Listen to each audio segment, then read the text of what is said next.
rây nổ công tăng bưng giờ ngày kia ta ra piposti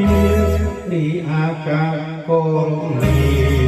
rong yenyo no kaya ni samon từng rolo bóc bóc bóc lời chưa ta nóm ho chân rừng tung kha rồi mai nên đôi chân ta nên vì chờ lọt sao phong ô phong phong ơi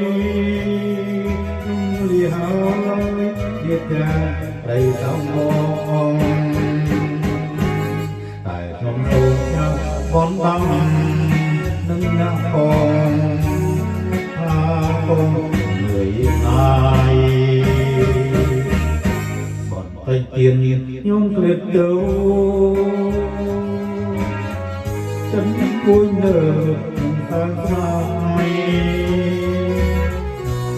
trong thiên khí trai trong trai hai khí trai nhưng ai thầy không có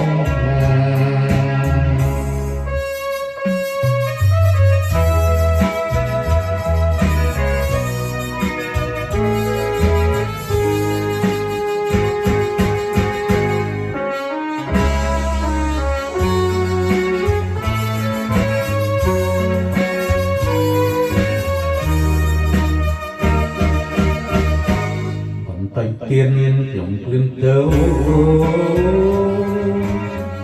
chân muốn nở tan phai nâng công liên chân tích dài nâng công khai trai nâng halai tai phong phong